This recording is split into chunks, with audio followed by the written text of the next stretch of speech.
Hello, hello, hello, everybody! Welcome to She Loves It. And it's really exciting because I have a special guest today. And literally, we've said about, I don't know, 20 sentences to each other. But I feel very honoured because Dr. Albert Bramante, am I saying that right, Dr. Albert? 100% correct. Yes. Sounds Italian. Is Bramante Italian? It sure is. Yes. Oh, do you know I was Italian in my last lifetime? Oh, really? Cool. Excellent.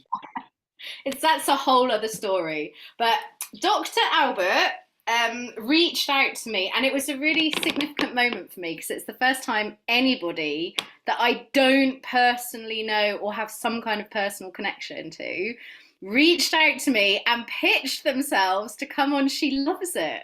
So I feel like this is really, really special. It's like, ah. So yeah, thank you so much. And I'm just going to read your bio for my incredible community and listeners. Dr. Albert Bramante is a talent agent, performance psychologist, and mindset expert who spent over 20 years helping high performers, both in the entertainment industry and beyond, conquer their mental roadblocks. With a Ph.D. in psychology and certifications in hypnosis and NLP, he bridges the gap between talent, business success, and the psychology of peak performance. So cool. I just love that last bit about like the really unique space that you take up in the kind Hmm. of like industry that we're both a little bit in. So Yes. how did you get into doing all of these things? Well, some of it was by design and some of it was by total accident. So you kind of say that it almost was an alignment on some of these things. So I always wanted to be a psychologist. I always wanted to be working with the human mind. I was very fascinated with the human mind. I did a lot of reading in high school. I was just always an avid reader. I was a bookworm growing up. I tended to love reading about the brain, reading about science, and that kind of just led me down the road to studying psychology. Now, on the other side of things, I was also interested in things very spiritual and also things very creative. So I was in drama club in high school. During my undergraduate career, well, I was going for my baccalaureate degree, my bachelor's degree. I took some classes in theater, took some classes in acting one and acting two as electives, and I really enjoyed it. And I really didn't consider it at the time. I was so focused on academics, I was so focused on research, I was so focused and determined to be a clinical psychologist. Oh wow. And that was an area of strong focus for me. So while after I received my master's degree, I had taken a couple of years off. I found a job working in New York City because that's where I'm based in the United States. So I started working, doing some volunteer work, doing some crisis intervention. And then I started meeting some actors and some directors, and I really became, fell kind of in love in the creative process again.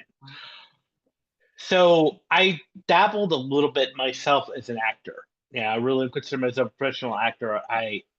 But it wasn't for me. But I enjoyed being around the energy of actors, and Mm. I felt more at home with creative people than I did with academic people. Academic types.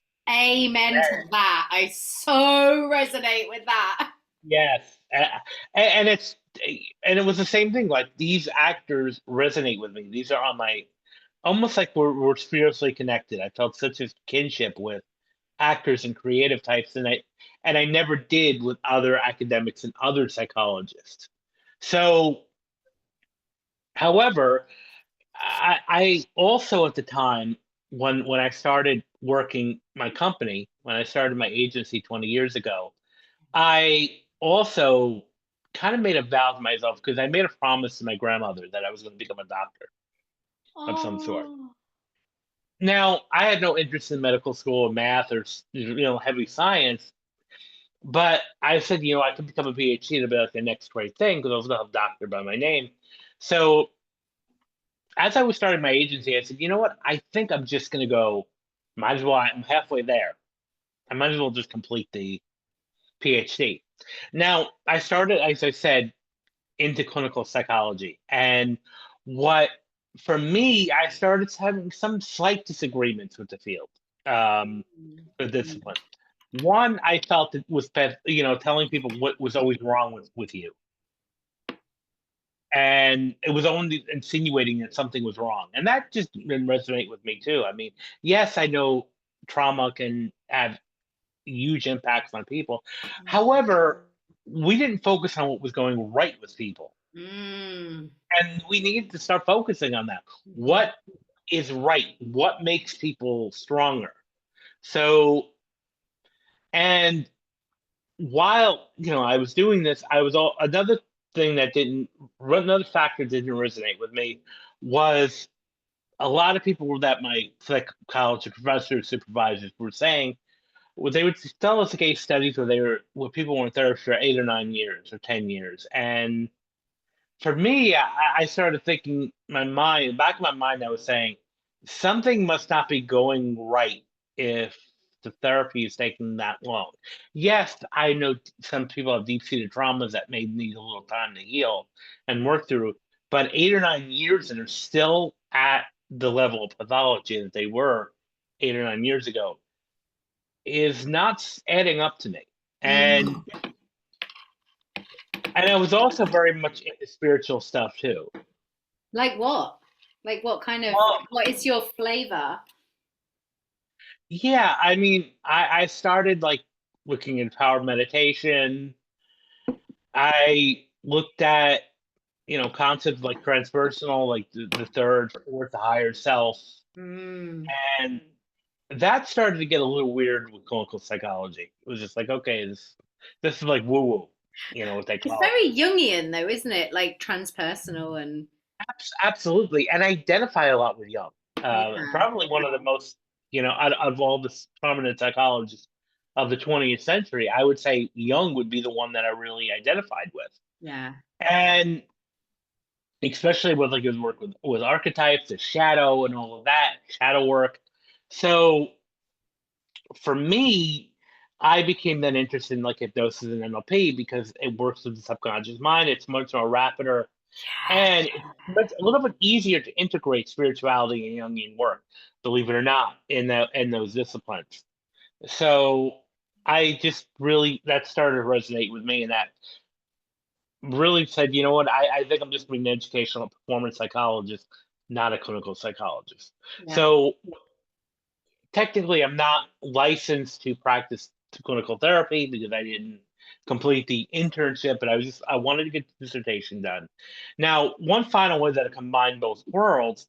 When I started my agency, I was noticing a lot of actors were self-sabotaging and were messing up on auditions. They were not showing up. They were either coming up with excuses or not being prepared. And the psychologist in me was wondering what's going on here. It's something much deeper than that. Mm. Something deep is going on. So when I was enrolled in the PhD program, we have to do this dissertation, which is a monumental research, the capstone research project. My So just to interrupt you for 1 second, my childhood best friend who makes an appearance on the podcast in me referring to her multiple times, she actually is also a clinical psychologist within, because obviously I'm based in the UK, so we have the NHS and she's based in the NHS. So I've got a little bit of an insight into that world by virtue of her experiences. So it's really yeah, interesting hearing you talk about it. Sorry yeah, to no, interrupt. it is interesting, and it's a monumental task. So Mm. the one of the tips and techniques that we learn to kind of like enjoy this process is to pick a topic that's burning inside of us, like a passion. And I knew that we were going to kind of go for anything spiritual, transpersonal. So I wanted to focus on the next best thing, which was why are these actors self sabotaging? What's going on with these actors? And because there was not a lot written in the professional work with actors, I said, when I proposed the topic, they said that's great. So my topic was really on self-defeating behavior in performing artists. Oh, I love So that. I so love that. thank you. And so here now, most of my world became aligned, and the psychology and the performance.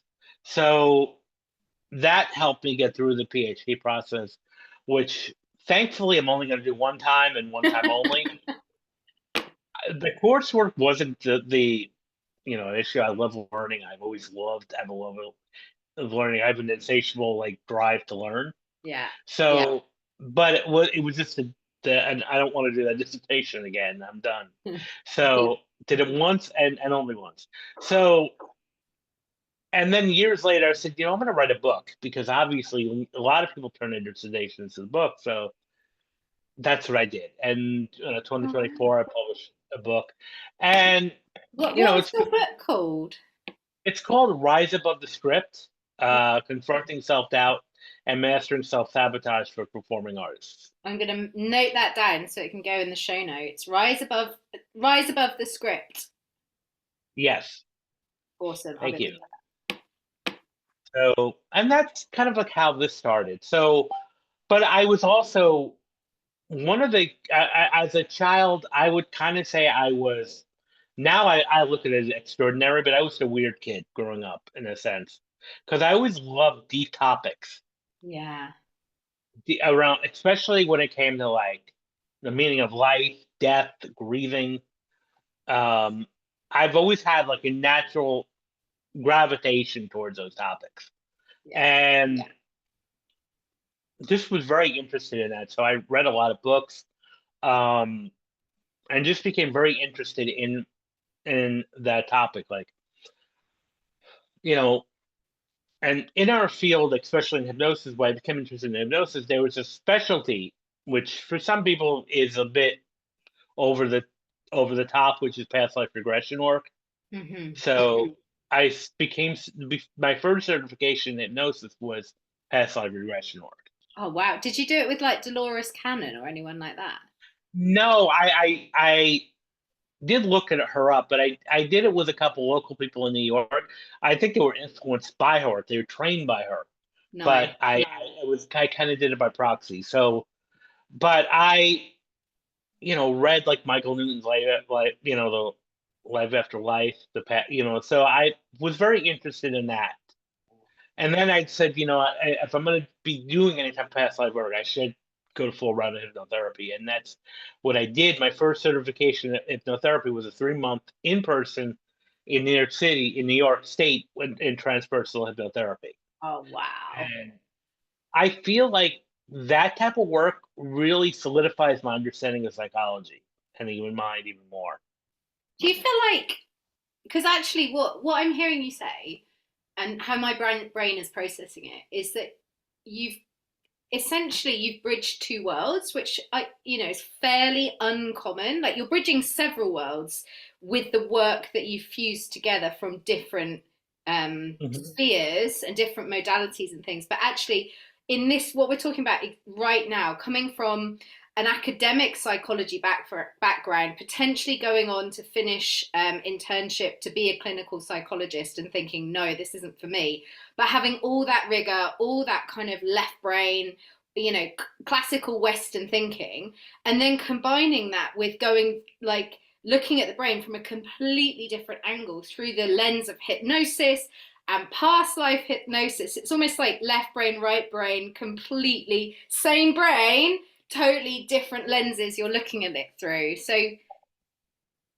Yeah, and I've always considered myself kind of like a mix of both, left and uh, right brain dominant.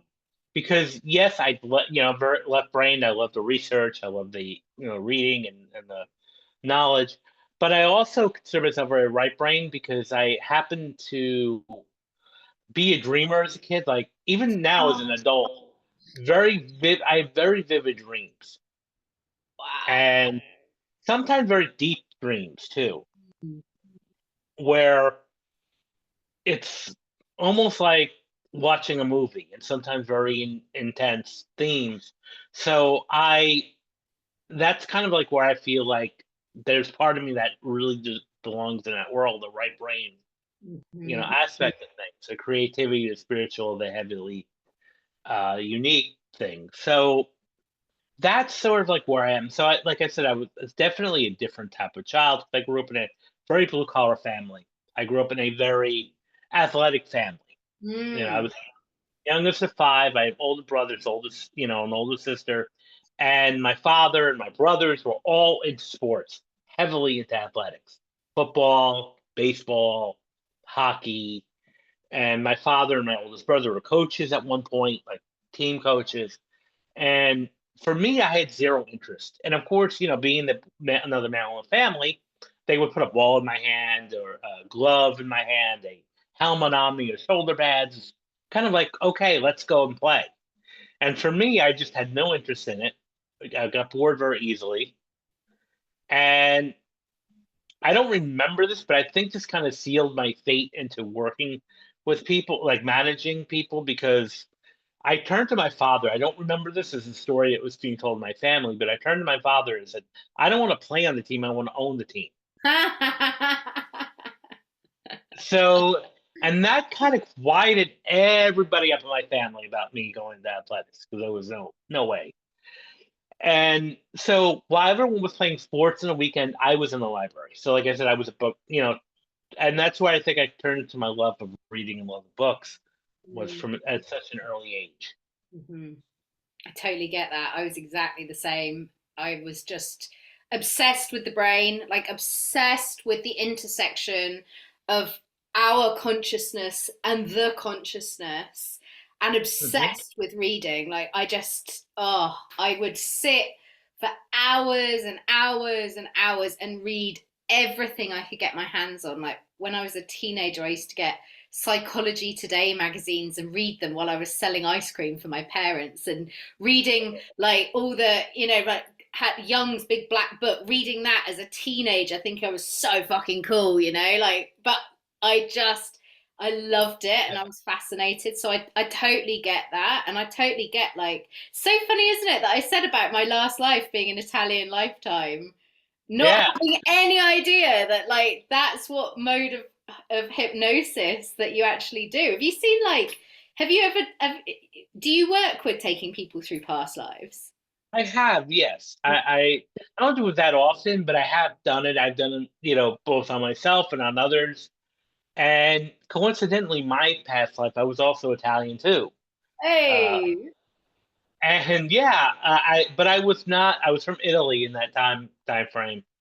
But what was interesting about past lives and my is the work. If you follow, people that subscribe to that kind of know that when you do past life work, you also can be villains and bad people in bad lives. That was me. I was, when I went through a past life regression, a couple of times I went back to this life, and I was not a good person. Yeah. I was a womanizer. I was a con man in Italy, and then I was executed by hanging Wow. because the town turned on me. And coincidentally, growing up, I never liked things around my neck. Hmm. So turtleneck shirt, people would try to tickle me by, putting their hands on my neck, like tickling my neck. I got very uncomfortable. I would get very uncomfortable. The straw hats with the, strap around that they would put under your neck, that really made me uncomfortable. Turtlenecks, I couldn't take, couldn't Yeah. bear. And no one understood that. Even I did. Like what people would walk around with turtlenecks, like, why can't, how can you wear these things? They're so suffocating. And I realized, okay, when I was in my 30s, when I went through my past cycle of regression, I said, you know what? This is makes sense Yeah, now. it completely makes sense, doesn't it? Complete. It's like so many people that I kind of work with as well have memories of, like, witch trials and being condemned and killed for witchcraft, and that often has, like, repercussions and stuff. And I don't know if you've seen, but one of the things that I do, it's I call it multidimensional voice activation, because essentially I work a lot with people who want to or feel a calling to work with their voice in some way in this lifetime. but they can sense, they can feel that it's blocked somehow. And so one of the things Yeah, that we do is we go back to whatever lifetime that gift was first cut off or shut off. Because some, like often, it's a bit of a mix, but sometimes it will be they've shut the gift off themselves. Sometimes it right. will be it was taken from them in some way. Um, I can't remember why I was telling you that. There was a reason. Ah, that was it. I was like, it just makes me wonder, is that when you're working with people, because I know you know, your work now, a lot of your work, and correct me if I'm wrong, but I think a lot of what your work is helping people overcome imposter syndrome, like performers and people to really overcome the obstacles that are stopping them living the life they want to live in performance. Is that like something you bring into it, the past life stuff? If they're open to it. Yeah, the one thing that I've always respected people's boundaries and people's belief systems. If they're not open to it, obviously I'm not going to suggest it. If Mm-hmm. now if they are open and they seek it out, yes. But I'm not one that would force any thing down anyone's belief. My belief system on somebody else's. Mm-hmm. So but yes, I mean there are if people are that insightful. Now I haven't had this experience with other hypnotherapists, but sometimes do traditional regression, which is you go back to your early childhood experience in this lifetime, and sometimes some people will spontaneously go to a past life memory. Because usually what you do, just like what past life is, okay, take me to the first memory. So if somebody has, like, again, not able to speak up, or, you would normally do in a regression session, okay, take me to the first time that you felt the need to do this, or, you felt, stifled. And sometimes people go, something that might have happened to them when they were 3 years old, or 5 years old, or 6 years old. But then some people will spontaneously go back to something that happened centuries ago. Now, this is what kind of led hypnotherapists to discover past life regression by accident. Mm. So now Like sometimes that, it's the phenomenon. It's like if you think about it, like so this is how I'm interpreting what you're saying. It's like they discovered it by accident in the same way that the fruit of the mushroom appears, but actually, what the fruit is just an indicator that there's an entire invisible mycelium network underneath.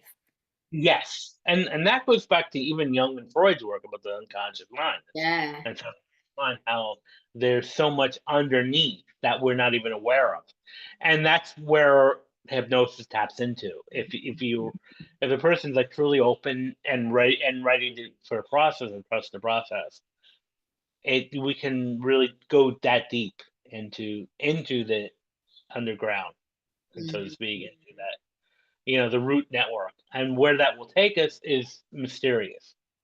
Oh, so cool. I never, I like my work's a little bit different because I only work with people.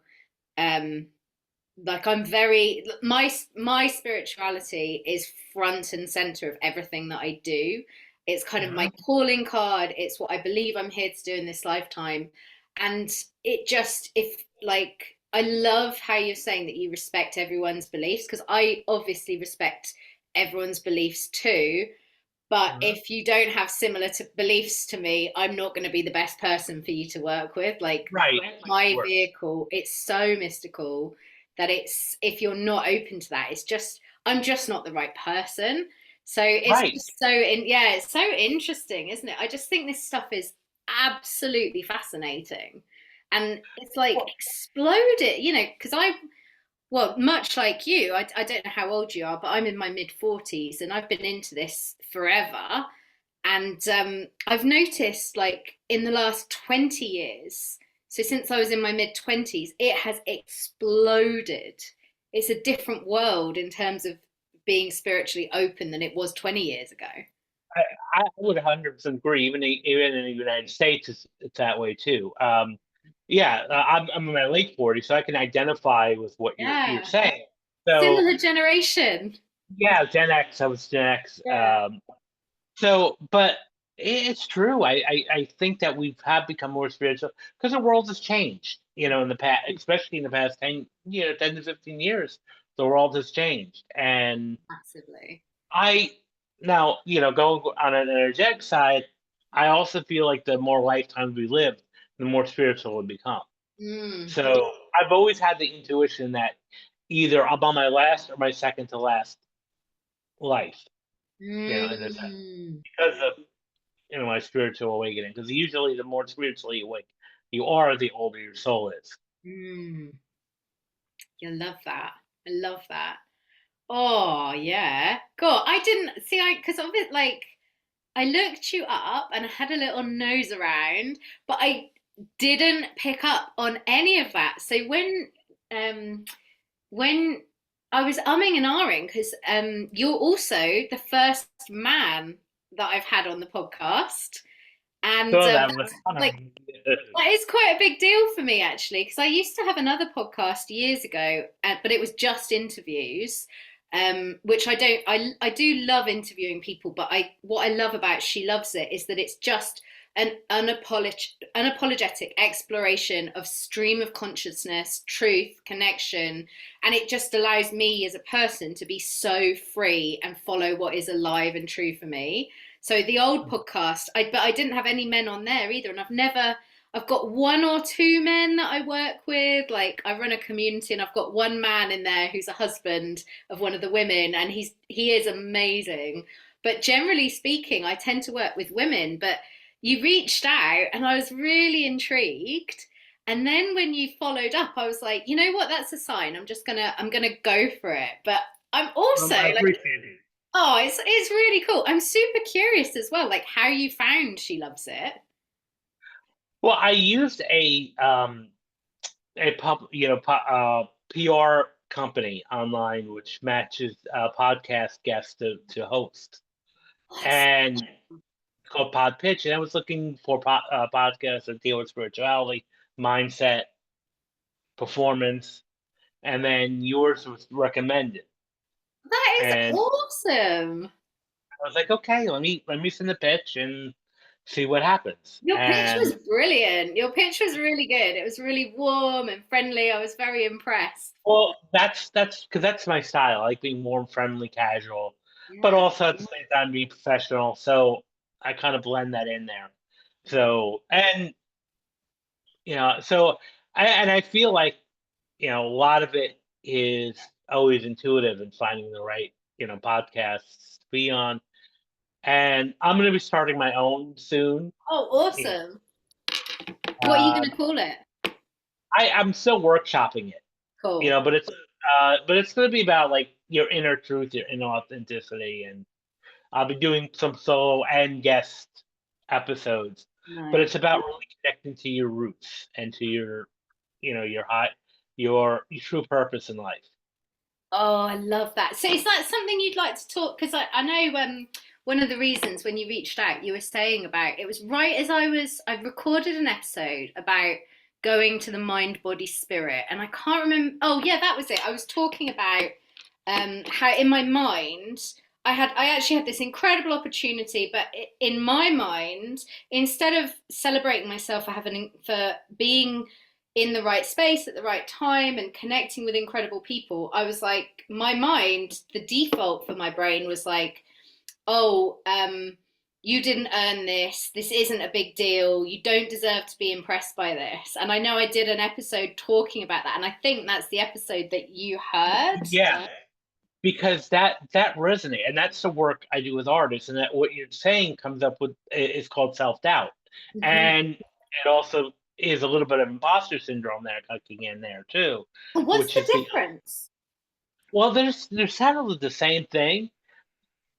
Usually with imposter syndrome is your self-doubting, self-doubting yourself in a sense, where am I really worth it? Am I really worthy of being in this conference? Am I really worthy enough being around sharing the stage with these other experts? And even for me, I was dealing with this. I was writing my book for years. I just kept sitting in front of my computer with blank page in front of me, and I would write, and then I would delete because I would get upset with myself, and then, this isn't working. So, and it really hit me on this side of my head, like, look, I'm dealing with right now what I talk about, which is the self doubt and imposter syndrome, where I'm like, because I was thinking I'm going to write this book. I'm going to get bad reviews. Now everyone's going to say, why is this Albert guy writing the book? And it really hit me one day where I was like, no, look, I spent these years researching this topic, living this topic, being, working with thousands of actors. I know this stuff. Mm. And so I took action. And so one of the things I've learned to kind of help myself and others come out of that space is to take action. Mm. Because a lot of people will say, well, someday I'm going to do this, someday I'm going to do that. And someday is not a day on your calendar. It doesn't exist. Mhm. So when you say someday I'll do this, it'll never happen. Can Until you I'm just gonna mic drop you for a moment there because I just think that's so good. Someday is not a day in the calendar. It doesn't exist. Like that is so good because it's so true. It does, if you say I'll do it someday, at some point I'll do such and such. It never comes. That day it doesn't exist. That's so good. Yeah, I love that. Exactly. Because a lot of times we will say, someday I'll do this, Mhm. someday I'll do that. And rather than saying someday, make a plan, take some small action. So for me, what I then put on my calendar, look, I'm going to start setting up 90-minute to 120-minute blocks daily at night when everything's done, and I'm just going to write instead of watching Netflix or scrolling on social media.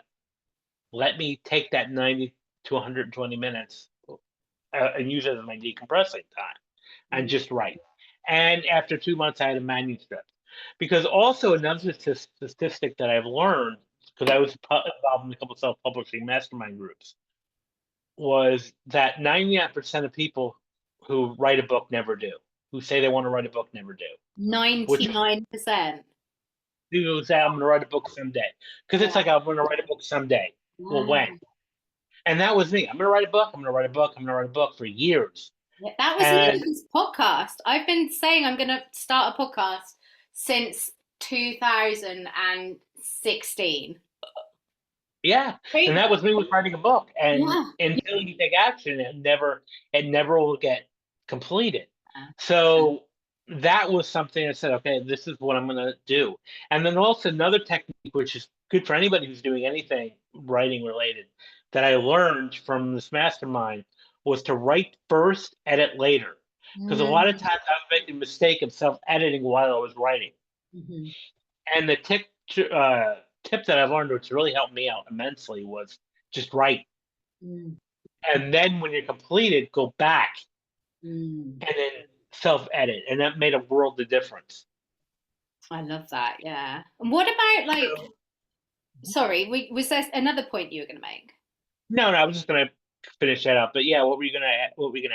Well, I I'd was love going to to. ask, like, so for me, it wasn't, it's like self-concept, right? Like there's a part that lives inside of me that wants to minimize everything that I do, and I've had to work fucking hard over the years to build up and to not accept that part as truth and to give voice to the parts of me that are like, no, you've got two small children, you've created a business out of your own wile and genius, you've kept it, because like for me, I often feel like, oh, you know, my business isn't huge. I can't follow the rules, Albert.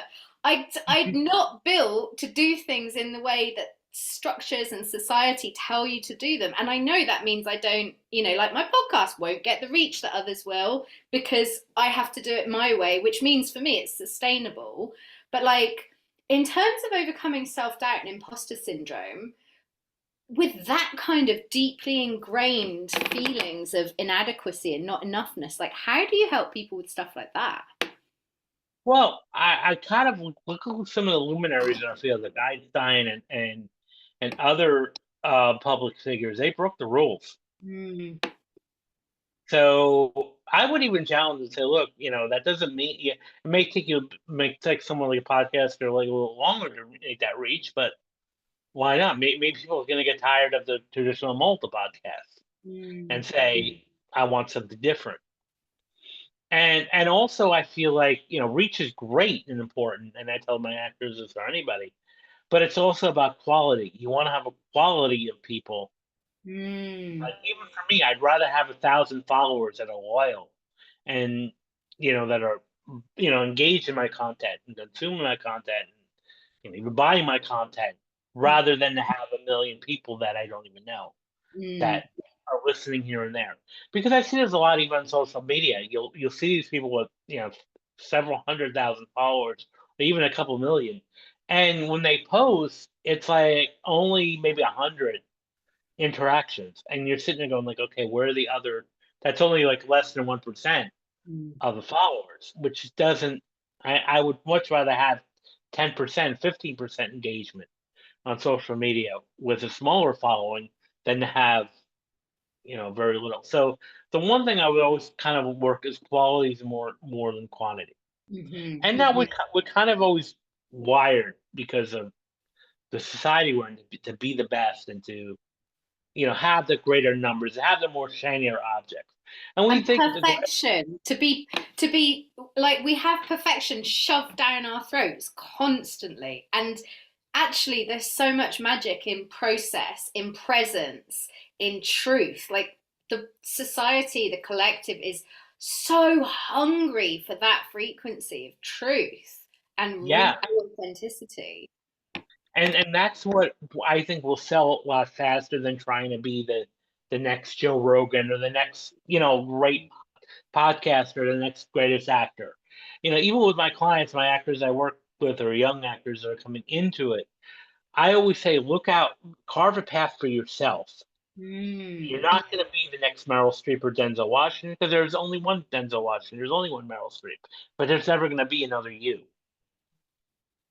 And the same thing goes with podcasters, with influencers. Be your own, follow your own path. And with perfectionism and procrastination, I feel like the two P's are very similar. And I also, through my training and through even with other experts, believe that perfection and procrastination are rooted in the trauma. Mm. So while there's great programs to reduce procrastination out there, but I feel like some of them just do a band-aid approach because they're not dealing with the underlying issue. And Yeah. that may come from self-doubt and from vulnerabilities or just unresolved or unprocessed trauma that needs to be processed first. So, and that's why we need programs that will deal with that, work through the trauma.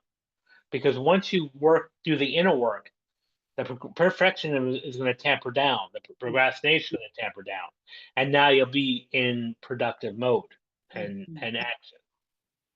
So it's And nice. I've written down, it's one of the things I've just heard you say is that actually, like radical authenticity, as in, and in your words, carving a path for yourself, is a pathway through the self doubt. right, and finding your own voice because our voices are different. How And does one do that? If someone's listening and they're like, I don't even know the first place to start to find my own voice. What would you say? well, I would say, what are things that you're passionate about? What makes you happy? What gives you energy? What would be the if you could do one thing for the rest of your life? What would that be? But If you like, could. I love that. And people always used to say that to me. And I'd literally be like, I've no idea.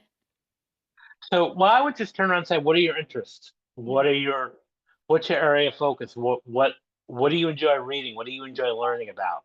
Mm. And start listing what makes you happy, Hmm. and not what you think should make you happy, but what truly makes you happy.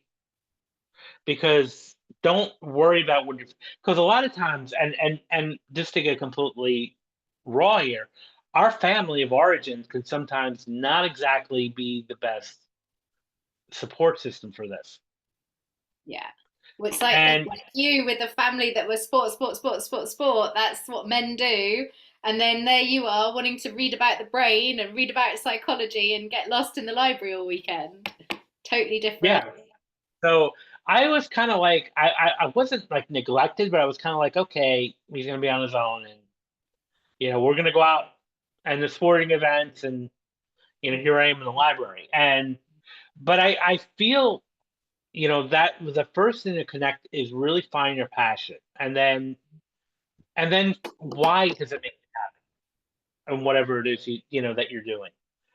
What are you drawn to? And this is where sometimes this is going to be something that's going to be so apparent to you Because I without. like sorry, I've got ADHD, so my I do like when my brain. Sorry to interrupt, basically. Because one of the things people say to me a lot, and I know I used to struggle with this. I don't anymore. But one of the things people used to say, or people say to me a lot, is, "Yeah, but I don't know what I'm passionate about. I have no idea. I don't feel any passion. I don't have any interest. Nothing piques my interests." So I would turn around and say, "What do you do on a daily basis?" Now, that, and again, I'm going to put on my clinical psychologist hat on for Yeah. a split second and say that might be someone who's going through some type of depression right now. Mhm. Because one of the symptoms of depression is apathy, which is, I have no care in the world. I don't care about anything. Mm. And when somebody says that, okay, because we do, more human beings, we do care. The reason why we become apathetic or uncaring is because we're numbing, and Mm. it's sometimes it's a defense mechanism to say, okay, I'm just not going to feel anything right now. Or who cares? And so therefore, that I would be exploring. Okay, what's something's really going on here, because there's something that is causing us to feel apathy. Now, it could be, again, depression. It could be other people tuning our ideas down. When I would sometimes ask these deep questions, even my family, I would get stop babbling or stop talking about that. Mm. And if I listened to that, which I did for a while, I would have just became like nothing. I don't care about anything right now. And because that sounds like a little bit of clinical depression right there. I'm not saying, I can't diagnose, I wouldn't diagnose somebody that quickly, but I would definitely start to question it when I hear that is okay. There may be a little depression going on there if you have no interest, Mhm. because everybody does to some level. So, I would just kind of explore things like, okay, what do you like? What do you even just remotely like to do? So Because if very they're not, because I think sometimes the word passion can like it can actually act as a barrier for people because they're like, shit, I don't feel passion. But what I'm hearing you say, was we dive through that, is a little bit of like, well, what in like the go at it instead of going big. Maybe people who struggle to connect with passion, they can connect at a lower level of like, well, what interests you? What interests exactly. like yeah. What are you drawn to? I mean, if there was you were in front of a library, what book would you go to next? Mm. And what book would you turn out? And there's all these different subjects. What book would pique your interest? And you start there, because a lot of times, if our passions, when we start like higher energetic levels, and then we get stifled a bit, Mm. our subconscious mind says, okay, well, I don't want to be ridiculed, so we'll just bury that. We're not gonna do So it's that. like we And suppress it. we suppress it, yeah, and so therefore we don't realize it as a passion. But what are you secretly drawn to? Again, um, if no one was around, what would you read? If no one was around, what websites would you go on? If no one was around, what? Because everybody has something Mm-hmm. that they're interested in, whether you're passionate about it. Maybe we won't use that term in the beginning, but what are you interested in? Mm. And then you start there. Yeah. And also another thing to kind of help people with self doubt is where I think you kind of mentioned this too is walking, just getting outside the house and just walking, because a lot of times when you sit or you stay in one part of the house, and or you sit and you watch TV or you sit in front of the computer all the time, you'll start to what we call ruminate, focus on the negative Yeah. thoughts. And sometimes you just have to break it by going, okay, just go for a walk outdoors for 10 minutes even. And even for what I found is sometimes with walking, it'll give me an idea. Like if I'm focusing on something, trying to solve a problem, and it's wrecking my mind, sometimes even just walking. Like even sometimes I'll walk with my earbuds and listen to a podcast, and I'll absorb even more because I'm using, movement. Yeah. So I'm using both, auditory and kinesthetic to learn. Yeah. So that would be something that I would encourage people to do too if they're having just do something different, get outside the house. Which is going to lead me to another piece of advice I often learned and what helped me is doing things that are slightly uncomfortable, stepping outside your comfort zone Oh, I a love bit. that. I love that. And that could mean different things to different people. Going joining a Toastmaster, doing public speaking thing, um, going live on social media for 2 minutes about anything, about talking about your day even, and just rip the band-aid off. Mm, And even these tiny little actions, because that's when you do these things and you start to get a sense of achievement. mm, And that's gonna pull you out of self-doubt immediately. mm. I love that. So doing things that are slightly different. One of the things that an activity that would really be courageous to do, karaoke, Yeah.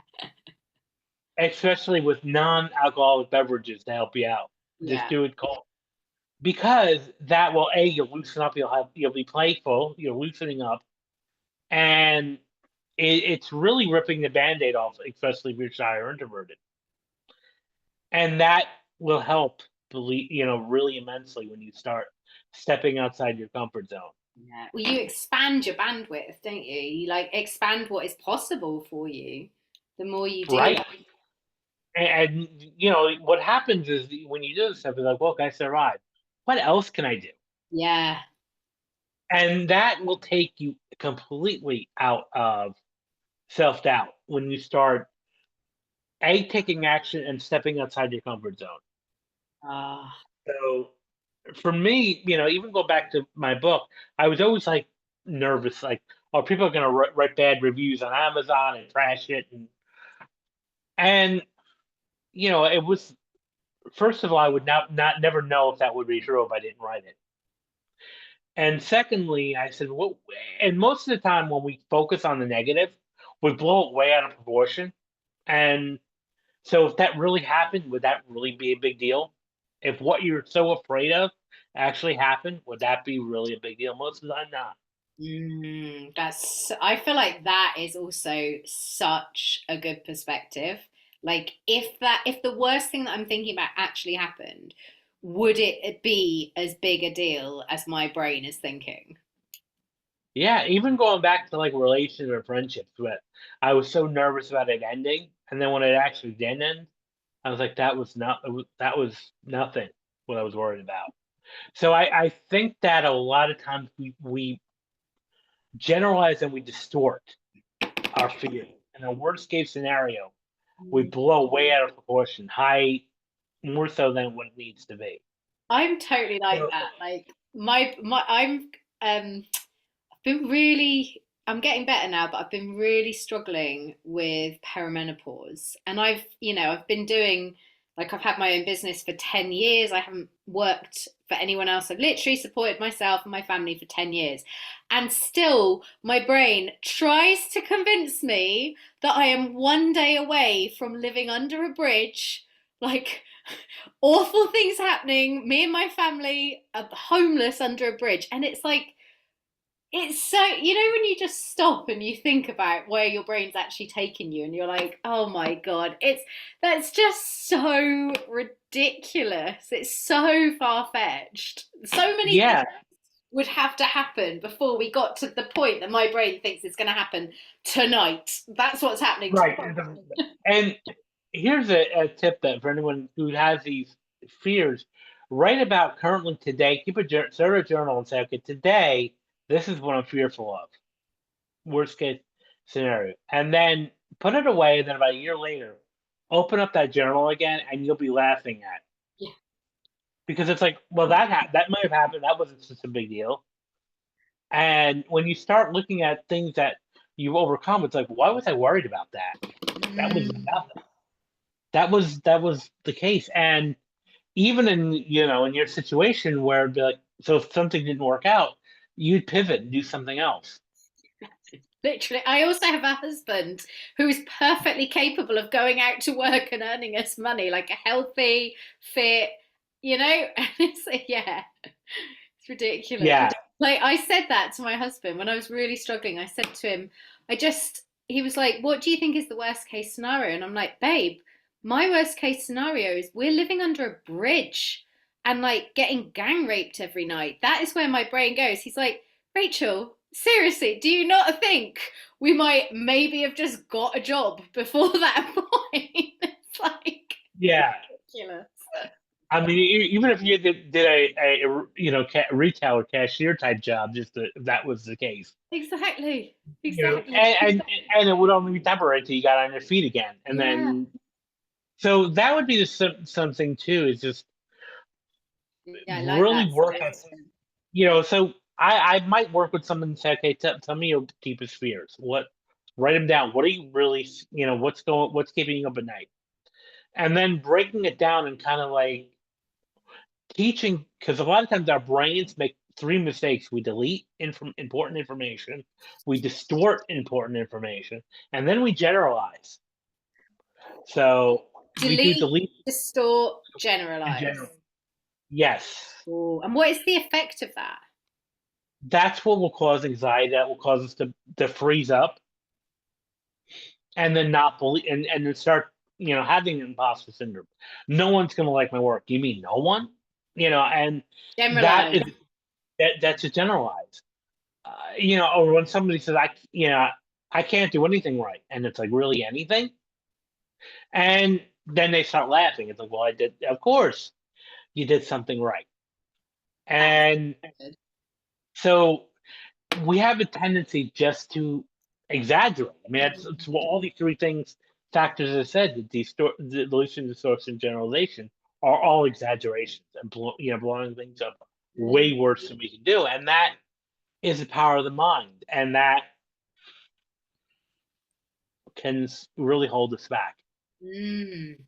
Oh, that's so good. Delete, distort, generalize. And it is like, do you ever, so obviously we have these incredible creative minds, and it sounds like that is part of what's happening when they're working against us. Do you ever like use the creative mind to work to flip it on its head so your like creative mind is working for you? Right. Well, that by eliminating that, by working through that. So when you work through that, you're helping, using that power. So what could go right now? Mm. What could go right? And one of the things I talk about in my book is something I call the happy file, where you keep a journal, not just of what scares you, but what are the good things that happen to you every day. So it's like the gratitude journal. Every day, write three good things that happen to you. That you're grateful for. You went on a good walk. You got a compliment. You got a testimonial from somebody. Somebody gave you good feedback on your podcast. Got a good review. You take all that, you write it down in your happy file, and then you just every day any little good thing you get a compliment from somebody, and you just write these things and document these things down. So when you're having in that cycle of again the deletion, source, and generalization, you pull out your happy file and say, okay, now I can flip this on its head and say I've done something correctly. Here's the evidence. This is literally a file of evidence. I have evidence that look, I am productive. Yeah, I am productive. I am capable. I And can do this. what about like you keep your happy file and you're having a moment of self-doubt, like not believing in yourself and your purpose or whatever, and you go to your happy file, but then you find yourself thinking something along the lines of, yeah, but I bet those people didn't really mean it when they said that about my podcast. I bet they were just being nice, or you know, Well, like part of you undermines and negates the evidence in front of you. the first thing I would say is on some aspect, your brain is doing what it's programmed to do, and that's to help you survive. Yeah. Because our species, the human, survived thousands of years by avoiding predators, which means having that bit of that negativity bias, Mm-hmm. because we need to know when what's dangerous. Now, we're not longer in those environments anymore, but our brains still are in that primitive mindset of looking for why we're more wired to be more negative in a sense because of survival. So I would gently reframe that by saying, look, your brain is taking care of you. You can survive, and take credit in that because they didn't have to say that. Mm-hmm. I'm not like, even for me, I'm not going to leave a review on someone's podcast if I don't like it. I'm not going to leave a negative review, but I would just wouldn't review it, or I just wouldn't say anything. So I would kind of bring in a point like, look, these people made an effort to say that to you, and you'll never know that. So I would just take time to generalize that. Again, if people are doubting that, I would again have to go look at a deeper issue. What's really happening here? Mm. Something deep. There might be something deeper going on. Now there might be something deeper that you need to process on that are coming up with these surface thoughts that are in your head. So, So and good. again, that's why it's sometimes good to have a coach and have someone who can I was work through these issues. I was just thinking, like, is this when you're working as a talent agent, but also as like a coach for peak performance? Is it like, is this some of the work you do, combining the psychology to go deeper to unlock these I blocks? I do, I respect boundaries too, Mm, and if they're not really, a lot of times the actors I work with are coming to me just for career help. mhm, So I'm not going to impose right away. I might suggest and talk about things, but if they're not ready to do it, obviously I'm going to respect their boundaries and still be their agent. However, there may be, I might suggest something or work with a coach, and maybe somebody outside of me, even though can do that, it may be best if they go with someone they're more comfortable with, that they can really bear their, kind of like their soul to. mhm. And but that would be the thing. If you constantly have this self doubt, or you're negating the things that you receive, there's something deeper that's going on that needs to be dealt with and worked through and processed. Got you. Yeah, that's so helpful. That is so helpful. God, it is absolutely fascinating. I feel like I've got a million more questions. I feel like I've got loads more things I'd want to ask, but we are at time. Is there, like, how can people find you, and what sort of things can you help people with? Well, I would love to have continue to have conversations on this topic, because, as you said, the past 20 years, this is becoming be more open to these kind of conversations, and they're important conversations that we need to have. Just not just on a micro level, but even on a macro level, a deep level. So I'd be happy to work through things. On my website, albertbramante.com, I have some downloads, like meditative downloads that you can get that deal with anything from peak performance to public speaking to addictions to sleep. So there's a lot of different things to deal with. That's one way I can help you. So, and I recorded these, and you would listen to them with your headphones on a day-to-day basis. That's one way. I Awesome. also we're working on a group coaching program, which is like kind of like dealing with the inner you, tapping into the authentic you in a sense, by being telling your inner truth. So that will be starting up later this year. But you can follow me on social media, LinkedIn, Instagram, and I'll send you the link so you can put that in the show notes. And then therefore, if people want to follow me, great. I'd love to continue having this conversation. Awesome. I have got all of your social medias in the show notes ready, because today I took action and got it done ahead of our talk. Well done, All me. right, love that. I love Love that that. too. And I just recorded a podcast last week for myself about how I'm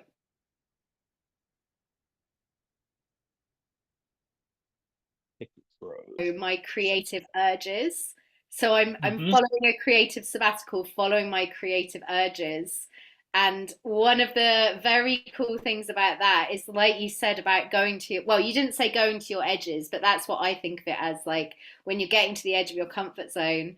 Um, I'm having a lot of fun singing, like writing and singing songs, which is something that the young me desperately wanted to do, but wouldn't even admit to themselves. So I feel like I'm living a version of your work, which is really, really exciting. And I think it's so important because there's so much, like, the way I look at it anyway is that our our uniqueness is our transmission and it's our gift, and it wants to come out in the world, and it is the universe expressing itself. So anyone that is inhibited in any way internally from doing that, that it's just so magical that you are doing the work to help people get that out into the world, and also nurturing new talent as a talent agent. It's awesome. Absolutely, yes. Yeah, awesome. Thank you so much, Dr. Albert. It's Well, been an thank you, absolute Rachel. Well, pleasure. My pleasure. I'm just going to stop the recording now. Thank you so much. And just before I go, everybody, thank you so much for listening. Wasn't it fascinating? And I'm so glad that I listened to that part of myself that thought, yes, let's get Albert on. And then we had, it was so there was such a synchronicity because of our shared love of spirituality and that like crossover between science and spirit, which I believe is part of the new age that is awakening through us and through the collective. Like as we move into this time of great awakening, science and spirit that used to be so at odds are now merging together. We are entering a new era where we see that they're just two hands of the same body. So it's really awesome to have you on here, Albert, talking about your experiences, your incredible work, and your incredible insights for anybody suffering from imposter syndrome or self doubt. Thank you so much. Thank you for listening, everybody. Leave me a 5-star review because I deserve it and I want yes. it and I love it and I can put it in my happy file. Tell your friends about this podcast and thank you so much for listening. And I always forget how to turn off the recording on this. There we go. Bye.